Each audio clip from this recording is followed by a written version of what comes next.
Mister Gupta, मैं नहीं चाहता कि मेरी असलियत किसी के भी सामने आए। आपके बारे में किसी को पता नहीं चलेगा। बहुत सुना है तुम्हारे बारे में। तुम वही हो ना जो अपनी पत्नी के टुकड़ों पर करते हो? अपने उस निकम्मे दिमाग को क्यों नहीं बोलते हो काम करने के लिए? सारा दिन घर में पड़ा रहता है, मुफ्त की रोटियां सेक रहा है। आज फिर तेरी वजह से मेरी बेटी की इंसल्ट हुई है। भगवान पता नहीं किस जानों का बदला ले रहा है मुझसे। अम्मी, अभी के अभी साथी को तलाक दे। यूजलेस दामाद हो तुम एकदम। सुनो गौतम, आज शाम को शहर के एमएलए आए और उनकी खातिरदारी करना तुम्हारी जिम्मेदारी है। कोई भी गलती हुई ना तो तुम्हारी खा ले देती है, समझे? अब आप इस घर के दामाद से नौकरों वाले काम भी कराएंगी? दामाद? My foot.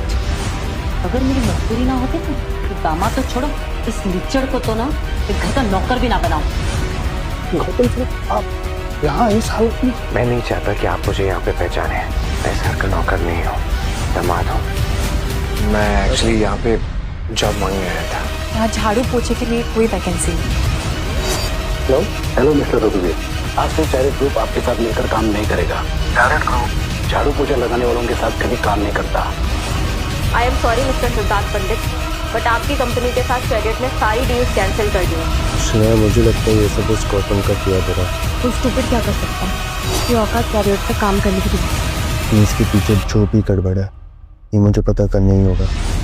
मुझे वो 12 लाख रुपए वाला हार खरीदना है। तू सच में नेकलेस खरीदेगा? तेरी औकात नहीं है नेकलेस खरीदने की। अरे भाया, जब जेब में पैसा होए ना तभी नेकलेस खरीदे जाते हैं, हवा में बातें करने से नहीं। मेरी औकात क्या है ये तुम लोग सोच भी नहीं सकते। मुंशी जी, ओल्ड सिटी, अजीत नगर, शॉप नंबर 105। किसको फोन किया था? किसी सुरमा को जो आएगा और तुझे बचा के लेके जाएगा? क्षमा करें हुक्म। मुंशी जी, ये इंसान मेरी औकात जानना चाहता है। तुम लोगों की इतनी हिम्मत कैसे हुई हुक्म से इस तरह बात करने की? तुम जानते भी हो किसके सामने खड़े हो? सिर्फ एक मिनट लगेगा तुम्हारी ये पूरी दुकान और तुम्हें खरीदने में। मुझे माफ कर दो हुकुम, तुम्हारे से गलती हो गई, मुझे माफ कर दो। अगर गौतम इतना पावरफुल था तो क्यों वो जी रहा था एक भिखमंगे की जिंदगी? क्या गौतम अपनी असली सच्चाई सबके सामने खोल देगा? ऐसा क्या राज था कि शहर का एमएलए झुका एक मामूली नौकर के कदमों में? और क्यों इतने अमीर खानदान ने चुना एक गरीब और लीचर इंसान को अपने घर का दाना?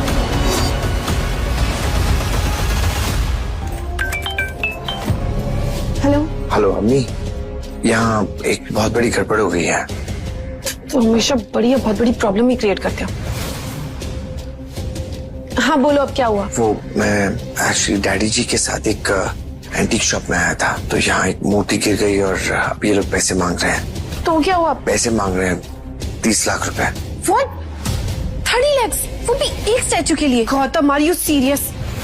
तुम घर पर पड़े रहते हो पूरे दिन, मुफ्त की रोटियां तोड़ते हो, उससे भी तुम्हारा पेट नहीं भरता कि तुम अब नई नई प्रॉब्लम्स क्रिएट कर रहे हो मेरे लिए? तुम बताओ कहाँ से लेकर आऊंगी मैं 30 lakhs इतने शॉर्ट नोटिस पर? इस बार मैं तुम्हारी कोई मदद नहीं करूंगी। ये प्रॉब्लम तुमने खुद क्रिएट किया, अब इसे सॉल्व भी तुम खुद करो। क्या मैं डैडी बोल रहा हूँ?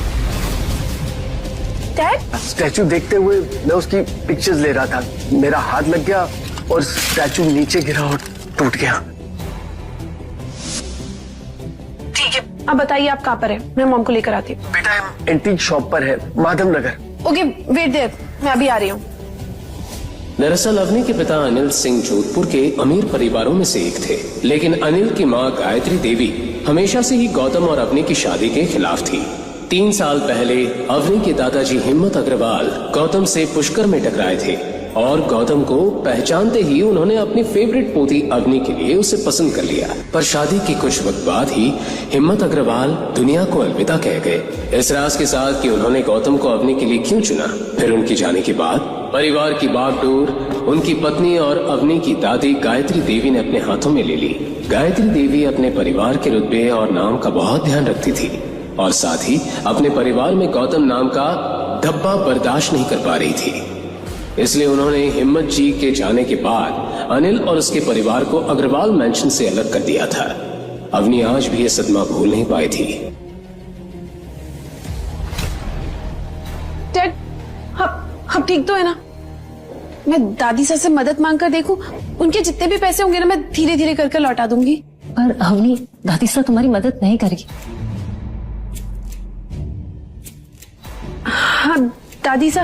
बोलो, क्या काम है? गीता देवी बड़े ध्यान से उसकी बात सुन रही थी। हाँ ठीक है, मैं तुम्हें पैसे दे दूंगी, लेकिन इसके बदले में तुम्हें मेरी एक शर्त माननी पड़ेगी। शर्त?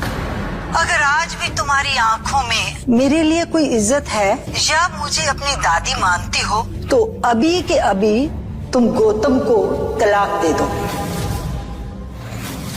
और चैरिट ग्रुप के चेयरमैन के बेटे कबीर के साथ शादी कर दो। दादी साहब, आप ऐसा कैसे बोल सकती हैं? मुझे इससे कोई मतलब नहीं है। अगर तुम्हें मेरी शर्त मंजूर है तो मैं तुम्हारी मदद कर दूंगी। दादी साहब मेरी बात। अवनी प्लीज डोंट वरी, मैं कुछ करता हूँ। इतनी बड़ी रकम बाहर जाके भीख मांग के लाओगे क्या? अवनी तुम मेरी बात सुनो, तुम आज ही के आज इस आदमी से तलाक ले लो। ये तेरी लाइफ से आउट, तो फिर दादी सा हमें अपने घर में एंट्री दे देगी। और वैसे भी कबीर तुम्हारा दोस्त है। गीता देवी को अब कबीर के सिवा कोई रास्ता नजर नहीं आ रहा था, लेकिन कबीर का एक ऐसा सच था जिसे अवनी अच्छे से जानती थी। दरअसल कबीर चैरिट ग्रुप का वाइस चेयरमैन शेखर आनंद का इकलौता बेटा था, जो बचपन से ही अय्याश था। लड़कियां उसकी कमजोरी थी, इसलिए हर तीसरे चौथे दिन कोई ना कोई नई लड़की उसका शिकार हो जाती थी। यूं तो उसके ऊपर बहुत सारे केस भी हुए, लेकिन शेखर आनंद के रुतबे और पैसे के आगे किसी पुलिस वाले की भी नहीं चली। शोरूम के बाहर जाते ही उसने मोबाइल में एक नंबर डायल कर लिया। जैसे जैसे उसे फोन की रिंग सुनाई दे रही थी, वैसे वैसे उसकी धड़कनें तेज होती जा रही थी। घड़ी खम्मा मुंशी जी, कैसे हैं आप? गौतम इस वक्त जिस शख्स से बात कर रहा था वो और कोई नहीं, उसके पापा रघुवेंद्र सिंह राठौड़ के मुंशी कमल स्वरूप थे, जो रंजौड़ की रॉयल फैमिली से बिलोंग करते हैं। गौतम रघुवेंद्र का सबसे छोटा बेटा था, जो असल में रंजौड़ के राजकुमार थे। मुंशी जी, मैं एक मुसीबत में हूँ, आपकी मदद की जरूरत है। हम जानते हैं आप किस मुसीबत में फंसे हो। ये मुंशी तो ये भी जाने हैं कि आप किस वक्त हो कहाँ, किस फैमिली के घर जमाई बनकर रह रहे हो। आपकी सास, ससुर और पत्नी सबके बारे में इस मुंशी के पास पक्की खबर है। ठीक है, तो मुझे 30 लाख की सख्त जरूरत है, मुझे जल्द से जल्द चाहिए। हुकुम, ऐसा क्यों कर रहे हो? आप एक राजकुमार होके किसी के घर का काम कर रहे हो, झूठा गंदे बर्तन साफ कर रहे हो। समर भगवान। मुंशी जी, मुझे इस बारे में कोई बात नहीं करनी है, मैं सिर्फ इतना जानना चाहता हूँ कि आप मेरी मदद करेंगे कि नहीं। हुकुम, 30 लाख तो हम आपको दे देंगे, लेकिन बड़े हुकुम की वही शर्त है।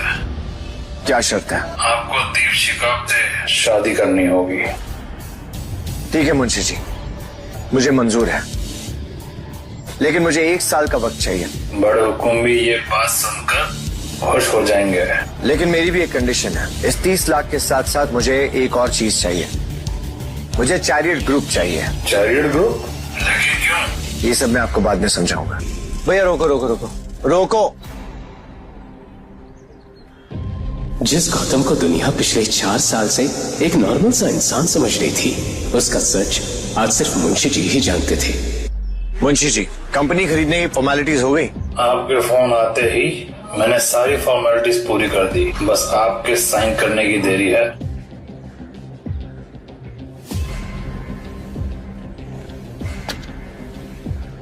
गुड, आपको मेरा एक और काम करना होगा। इस कंपनी का चेयरमैन है शेखर आनंद, और उसका एक बेटा है बिगड़ा हुआ कबीर आनंद। मैंने सुना है शेखर आनंद के इशारे के बिना इस कंपनी में पत्ता तक नहीं हिलता। बिल्कुल सही। नाइस। तो मुझे लगता है शेखर आनंद ने काफी काम कर लिया है, अब उसे आराम की जरूरत है। दूसरी तरफ अवनी की टेंशन बढ़ती जा रही थी, उसके सामने कबीर से मदद मांगने के सिवा कोई रास्ता नहीं था। मिस्टर अभिनव, आज से आप इस कंपनी के चेयरमैन हैं। इस कंपनी के सारे फैसले आप ही लेंगे। मुंशी जी हुकुम। मुझे देर हो रही है, मेरा चेक दे दीजिए।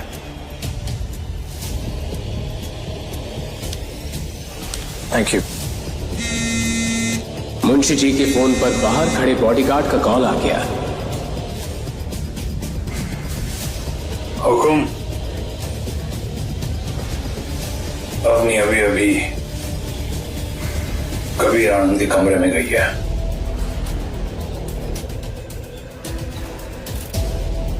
गौतम ये बात अच्छे से जानता था कि कबीर ने अवनी को अपने कैबिन में क्यों बुलाया था। उसके कैबिन में एक ऐसा ड्रग रहता था जिसे वो हर लड़की को उस पर इस्तेमाल करके उनका फायदा उठाता था।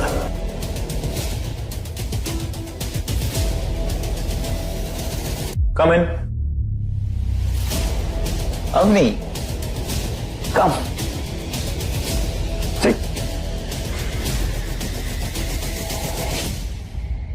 सो कैसे आना हो? अवनी ने कबीर के केबिन में आते ही उसे सारी बात बता दी। गौतम की आंखों में बेचैनी बढ़ती जा रही थी। अवनी, इतनी बड़ी बात हो गई और तुम मुझे अभी बता रही हो? ये सब तो तुम्हें बहुत पहले बता देना चाहिए था। अभी नहीं कबीर, मैं ड्रिंक नहीं करती। तुम्हारे पापा को आज जेल जाने से कोई नहीं रोक सकता except me. Come on just one drink लो, चले और जाओ। इतना क्या सोचना?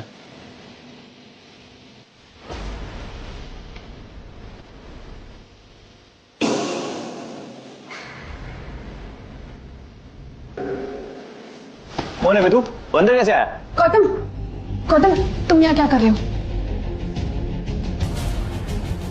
डैड, इस कुत्ते ने आपके बेटे को थप्पड़ मारने की कोशिश की है। अपने पापा को इस हालत में देखकर कबीर की आंखें फटी की फटी रह गई। मिस्टर कबीर आनंद, मैं तुम्हें और तुम्हारे बाप को लोगों को लूटने और उनके साथ फ्रॉड करने और बहुत सी लड़कियों की जिंदगी बर्बाद करने के जुर्म में गिरफ्तार करता हूँ। तुम ऐसे नहीं कर सकते। मुझे अभी कभी कमिश्नर से बात करनी है। ड्रिंक में ड्रग की बात सुनकर अवनी के पैरों तले जमीन हिल गई थी। आज कबीर के काले चिट्ठों का टाइम पूरा हो चुका था। अब घबराने की कोई जरूरत नहीं है। उन्हें उनके किए की सजा मिल चुकी है। डैडी जी को बचाने के लिए मैंने पैसों का इंतजाम कर लिया है। लेकिन इतना बड़ा अमाउंट तुमने इतनी जल्दी कैसे अरेंज किया? तुम्हें ये चेक किसने दिया? वो मैंने अपने एक दोस्त से उधार लिया है। उसकी कंपनी में बहुत सारा फायदा हो गया था तो उसने मुझे उधार दे दिया।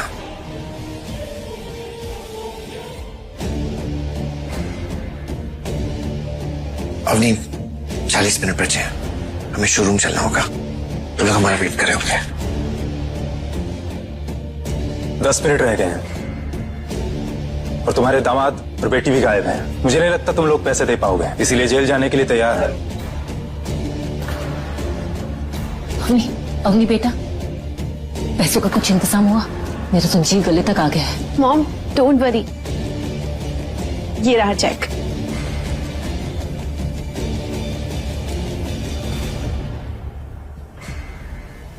देखा, मैंने कहा था ना, कबीर हमारी मदद जरूर करेगा। बहुत ही अच्छा बच्चा है वो, पूरा सोने का खरा है। ये तुम्हारे गौतम जैसा नहीं है। मॉम, ये पैसे मुझे गौतम ने दिए हैं, कबीर ने नहीं। आप लोग ये अपना फैमिली ड्रामा घर जाके कर लेना। मुझे चेक दे दीजिए। हाँ, लीजिए।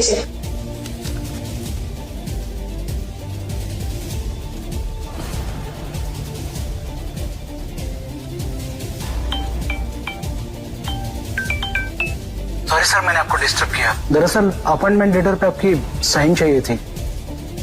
कल कब फ्री है सर आप? मैं कल सुबह ऑफिस आ जाऊंगा। Okay sir.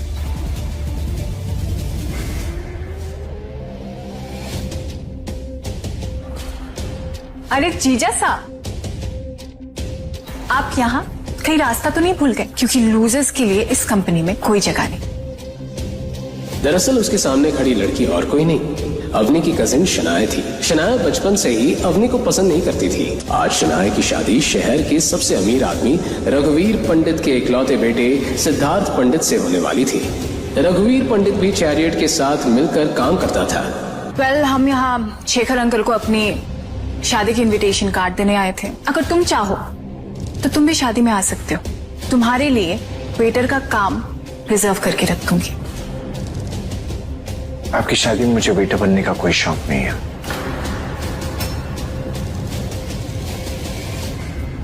अच्छा, तो ये है गौतम द घर जमाई। बहुत सुना है तुम्हारे बारे में। तुम वही हो ना जो अपनी पत्नी के टुकड़ों पर पलते हो? मैं एक्चुअली यहाँ पे जॉब मांगने आया था। वैसे नौकरी लगने के चांसेस कम लग रहे हैं। एक काम कर, ये ले, रख ले, काम आएगा। ये तो वक्त ही बताएगा कि ये किसके काम आने वाला है। इसे संभाल के रखना, बहुत जल्द तुम्हारे काम आने वाला है। क्या कहा तुमने? तुम्हारी हिम्मत कैसी हुई मेरे से ऐसी बात करने की? इसके बाद जो कुछ भी कहना, जो कुछ भी करना, सोच समझ के करना, समझे तुम? क्या कर लेगा बे तू? बेबी छोड़ो ना, किस लोफर के मुंह लग रहे हो तुम। हम जिस काम के लिए आए थे वो काम पूरा कर लेते हैं।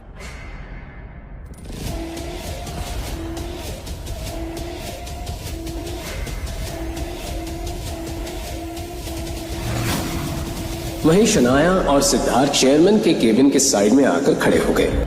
छोड़ो ना बेबी। शनाया उस घर जमाई ने गलत आदमी से पंगा लिया। वहीं दूसरी तरफ गौतम सीधे अभिनव के केबिन में चला गया। Please come sir. Thank you so much Gupta ji. एक बात बताइए, आप ये रघुवेंद्र पंडित और उसके बेटे सिद्धार्थ पंडित को जानते हैं? हाँ सर, जानता हूँ। रघुवीर जी हमारी कंपनी के साथ बहुत सालों से काम कर रहे हैं। ठीक है, आज के बाद से रघुवेंद्र पंडित की कंपनी के साथ चैरियट ग्रुप काम नहीं करेगा। उनके साथ जो भी डील्स होने वाली है सब कैंसिल कर दी जाए और उन्हें इन्फॉर्म कर दिया जाए कि जो लोग दूसरों की इज्जत नहीं करते, हम उनके साथ काम नहीं करते। क्योंकि काम जो होता है वो औकात देखकर नहीं, हालात देखकर दिया जाता है। और कितनी देर वेट करना होगा? अरे बुलाइए चेयरमैन सर को। मेरा नाम सिद्धार्थ पंडित है, वो जानते ही होंगे मेरे बारे में। हेलो सिक्योरिटी, जल्दी से चेयरमैन सर के केबिन के बाहर आओ। चेयरमैन शब्द सुनते ही सिक्योरिटी गार्ड्स भागते हुए बिल्डिंग के अंदर आ गए। ये इस तरह क्यों खड़ा है? I am sorry mister Siddharth Pandit, but आपकी कंपनी के साथ चैरियट ने सारी डील्स कैंसिल कर दी हैं और चेयरमैन सर ने झाड़ू पोछा लगाने वालों के साथ काम करने के लिए मना किया। मैं एक्चुअली यहाँ पे जॉब मांगने आया था। सीरियसली, यहाँ झाड़ू पोछे के लिए कोई वैकेंसी नहीं है। अगर आज चैरियट उनके साथ सारी डील्स कैंसिल कर देता है तो वो रातों रात सड़क पर आ जाएंगे।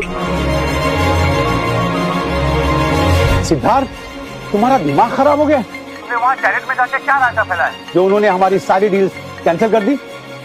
तुम्हें अंदाजा भी है कि तुम्हारी इस बेवकूफी की वजह से मुझे कितनी बड़ी कीमत चुकानी पड़ेगी? हम रोड पर आ सकते हैं, अभी के अभी वहां से निकलो और यहाँ आओ।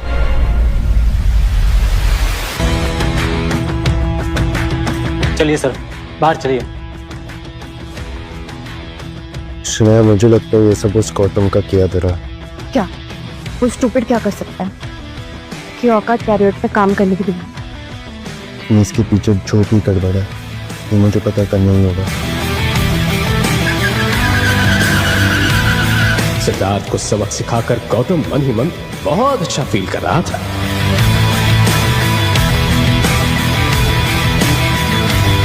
वो अगले ही पल सारे डॉक्यूमेंट साइन करके अपने घर की तरफ निकल गया।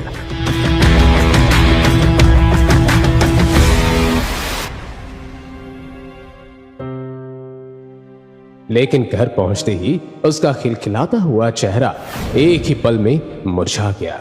हॉल के सोफे पर अवनी की दादी गायत्री देवी बैठी थी। मासा, चाय। इतनी पतली चाय? लगता है सारी दूध की मलाई तुम चट कर जाती हो। अब चाय पतली और तुम मोटी होती जा रही। डस्टबिन में फेंको इसको। सुनो तुम सब, मैं यहाँ शनाया की शादी का कार्ड देने आई हूँ। वैसे तो मैं नहीं चाहती थी कि तुम लोग शादी में आओ, पर पार्टी में आने वाले जो लोग हैं वो कहीं तमाशा ना खड़ा कर दे, क्योंकि तुम लोगों ने हमारा समाज में इतना नाम जो रोशन कर रखा है, इसलिए शादी में आ जाना, पर खाली हाथ नहीं, महंगा गिफ्ट लेके आना। अनिल का भाई सौरभ शनाया की शादी में 35 लाख की कार गिफ्ट में दे रहा है। अब इतनी महंगी कार तो देने की तुम्हारी औकात नहीं है,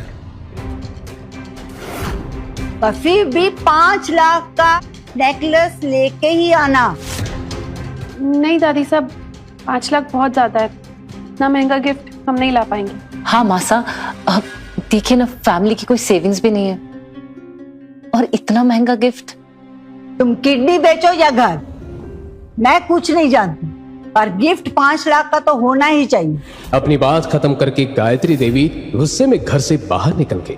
5 लाख तो ऐसे कह रहे हैं जैसे 5 रुपए हो। शनाया की शादी के लिए इतनी तैयारी, और अवनी की शादी के टाइम इन सबको क्या हो गया था? हाँ, तुम्हारी जानकारी के लिए बता दूं, अभी भी हमारे ऊपर 27 लाख का कर्जा है।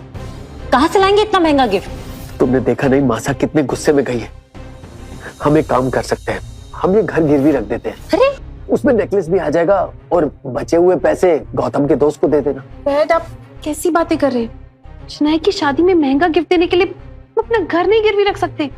हाँ, तो भी दादी साहब की झूठी शान के लिए। और हम रहेंगे कहाँ? सड़क पर? अवनी, मेरे पास कुछ पैसे हैं, हम कोई सस्ता सा हार ले लेते हैं। Okay mom. गौतम, कार्ड निकालो, चलते हैं। कुछ ही देर में सब जोधपुर के ओल्ड मार्केट की तरफ निकल गए। ओल्ड मार्केट की एक बड़ी सी ज्वेलरी शॉप के बाहर आकर गौतम ने कार रोक दी। ये जोधपुर की बहुत फेमस ज्वेलरी शॉप थी।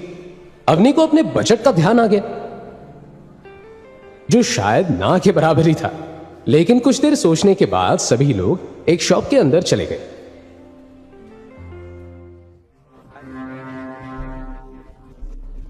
अजी, ये तो बहुत ही रेयर पीस है, प्योर जोधपुरी डिजाइन, काम भी चौको, डिजाइन भी चौको। नहीं एक्चुअली ये बहुत ज्यादा एक्सपेंसिव है, हमारा बजट ना 50,000 तक ही है। अरे आप ये क्या कर रहे हैं, समेट क्यों रहे सब? अरे भाई जी, इतना महंगा गहना खरीदने की हैसियत ही कोनी तो मैंने पहले बता देती। हम का इतना महंगा महंगा सेट खुलवा दिए, पता ना कहाँ से आ जावा है। भाई समेट ले सब। अरे जब इतना बजट ही नहीं था आप लोग का तो पहले बता देते ना। ये पता है रेयर पीस है ये नेकलेस का। अरे हम क्या करें, जब से हम आए हैं ये साहब ज्वेलरी की ढेर लगाए जा रहे, इसमें हमारी क्या गलती है? वाह जी वाह, उल्टो चोर कोतवाल ने डांटे हैं। मैंने तो घनी देर पहले ही खबर लग गई थी कि इनके जेब में पैसा ना होवे, बस महंगा सामान देखना है। बस हो गई तारी बात, तब से सुन रही हूँ। चल। अरे राजू, फोन लगा पुलिस ने। हमारी दुकान में आके मारे कोई धमकी है? गौतम चलो हम चलते हैं। अरे सर, इन लोगों का डेली का नाटक है। मैंने कल भी इनको एंटिक मार्केट में देखा था, वहां भी ये तोड़फोड़ कर रहे थे, और पैसे देने की बारी आई तो वहीं से रफू चक्कर हो गए। जब बीबी को कुछ खरीदवा नहीं सकते तो बस महंगा महंगा नेकलेस देखना है और फिर से उसे चोरी करने का इरादा भी रखना है। वाह। देखते ही देखते बात बढ़ने लगी। ये देखकर अवनी का गला सूख गया। सामने खड़े सेल्समैन अब उसकी बात सुनने को भी तैयार नहीं थे। तुमसे किसने कहा कि मेरी खरीदने की औकात नहीं है? गौतम के मुंह से निकली आवाज ने सभी को हिला दिया था। अरे वो नेकलेस 12 लाख को है, तू खरीद सके है क्या? मेरी गलती है, मुझसे ही गलती हुई है। मुझे आपको पहले ही बता देना चाहिए था कि हमारा बजट सिर्फ 50,000 है। चल भाया, दिखा दे सस्ता वाला। उसने अगले ही पल पास में खड़े सेल्समैन को ज्वेलरी दिखाने का इशारा कर दिया। अवनी ने अपना मन मारकर कुछ ही देर में एक सिंपल सा नेकलेस पसंद कर लिया, जिसकी कीमत 60,000 थी।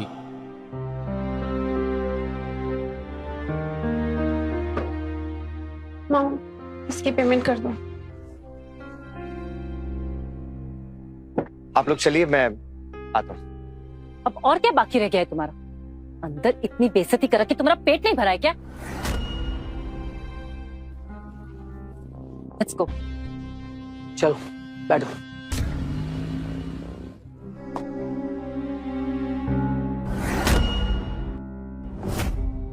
सर अभी बहुत सारे कस्टमर हैं, प्लीज आप बाद में आइए।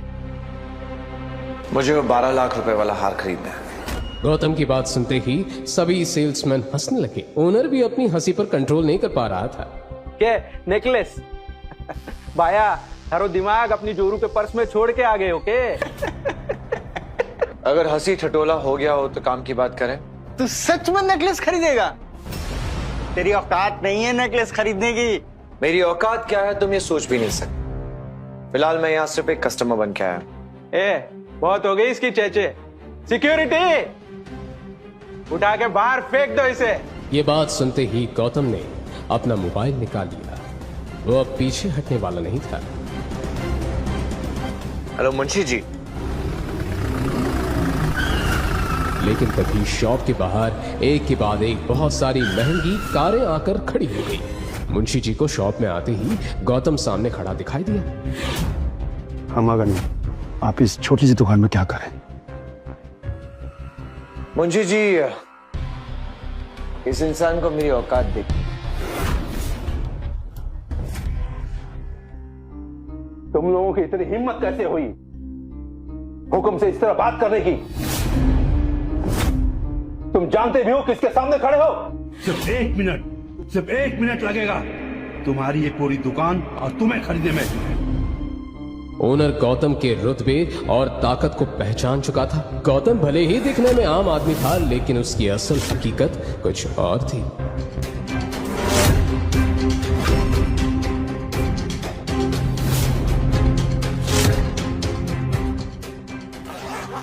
बैग खुलते ही सभी के मुंह हैरानी से खुले के खुले रह गए।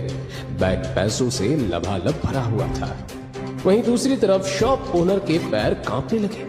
हाँ मिस्टर सेल्समैन, अब बताओ,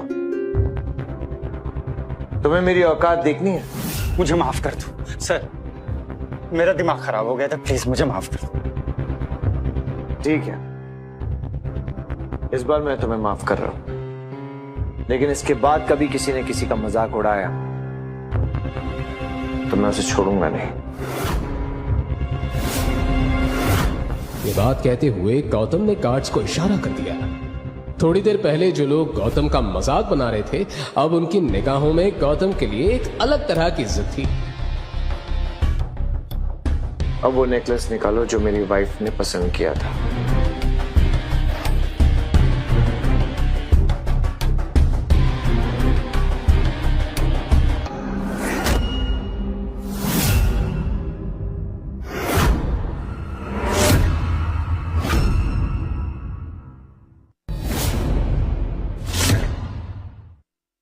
मुंशी जी, सारे जेवरों को अच्छे से पैक करवा दीजिए और कुछ महंगी महंगी गिफ्ट्स भी इनके साथ ऐड करवा दीजिए। कल अपनी के कजिन की शादी है, मैं नहीं चाहता कि उसकी नजरें किसी के सामने दिखें, इसलिए सारी गिफ्ट्स उन्हें पहुंचा दी अपनी की तरफ से। और हाँ, इसमें एक नीले कलर का हार वो अलग से निकाल लीजिएगा। ये होगा।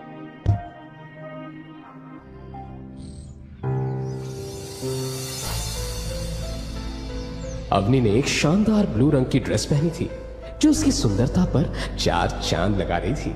यही वजह थी कि गौतम कार चलाते हुए बार बार मिरर से उसे देख रहा था। कुछ ही देर में गौतम ने अग्रवाल हाउस के बाहर कार खड़ी कर दी। कई सारी महंगी गाड़ियां और घर में हुई सजावट को देखकर यह साफ पता चल रहा था कि आज पार्टी में अग्रवाल फैमिली के सभी लोग आए हुए थे। ये क्या लेके आए हो तुम? मैंने तुमको कम से कम 5 लाख का नेकलेस लाने को बोला था और तुम ये लेके आए हो? हाँ? पैसे नहीं थे तो अपने उस निकम्मे दिमाग को क्यों नहीं बोलते हो काम करने के लिए? सारा दिन घर में पड़ा रहता है, मुफ्त की रोटियां सेक रहा है। दादी साहब, ऐसा भी क्या गलत हो गया जो आप मॉम डैड को इतना डांट रही हैं? तुम्हारी हिम्मत कैसे हुई हमारे सामने ऊंची आवाज में बात करने की? तभी उसने पास में रखा चाय का कप उठाया और गुस्से में गर्मा गर्म चाय उसकी तरफ दे फेंकने के लिए हाथ बढ़ाया। अवनी ने तुरंत बचने के लिए अपना चेहरा घुमा दिया। चेहरा घुमाते ही उसे बहुत तेज कप की टूटने की आवाज सुनाई दी। अवनी ने जैसे ही देखा तो वो हैरान रह गई। सामने गौतम खड़ा था जिसने गायत्री का हाथ झटक कर कप दीवार में दे मारा था। तुम ठीक तो हो? तुम्हें लगी तो नहीं? गायत्री देवी गौतम को गुस्से में देख रही थी, लेकिन इससे पहले कि वो गौतम को कुछ जवाब देती उसे बाहर से तेज आवाज सुनाई दी। करणवीर अंकल आ गए, जल्दी आइए। करणवीर का नाम सुनते ही गायत्री देवी के चेहरे से एक पल के लिए गुस्सा गायब हो गया, क्योंकि करणवीर ही उनकी नजर में उनका सबसे होनहार बेटा था।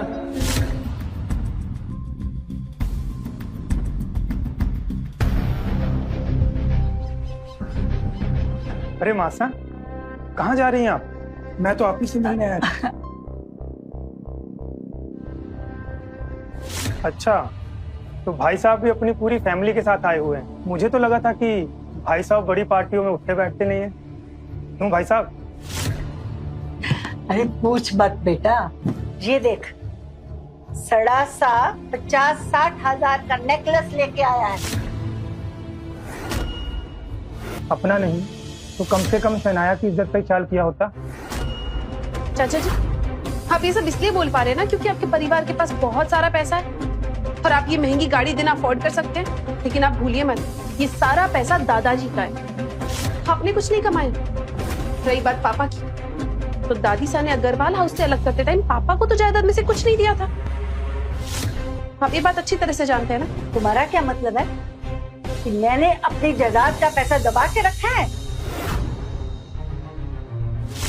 और अपने बेटों में फर्क करती हूँ? हाँ दादी, आप अपने दोनों बेटों में फर्क करती हैं। अगर आपको मेरी बात पर शक है ना तो आप खुद देख लीजिए। डैड के हिस्से की जायदाद का क्या हुआ? इस पर दूसरे लोग ऐश कर रहे हैं ना। मासा, छोड़िए आप इन सारी बातों को। ये लीजिए, आज इतना खुशी का दिन है और अब कहाँ इन फालतू लोग। मेरा मतलब कि फालतू की बातों में फंसी हुई है। आप चलिए मेरे साथ, मैं कार लेकर आया हूँ और शनाया को भी मैंने नीचे बुला लिया। चलिए आइए। अभी ये बात खत्म नहीं हुई, इसका जवाब मैं तुम्हें दूंगी। कैसे दूंगी ये तुम देखती जाओ।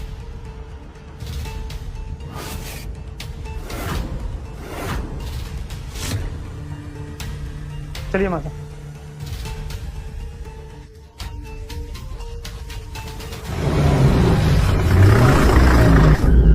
आखिर क्या होगा गायत्री देवी का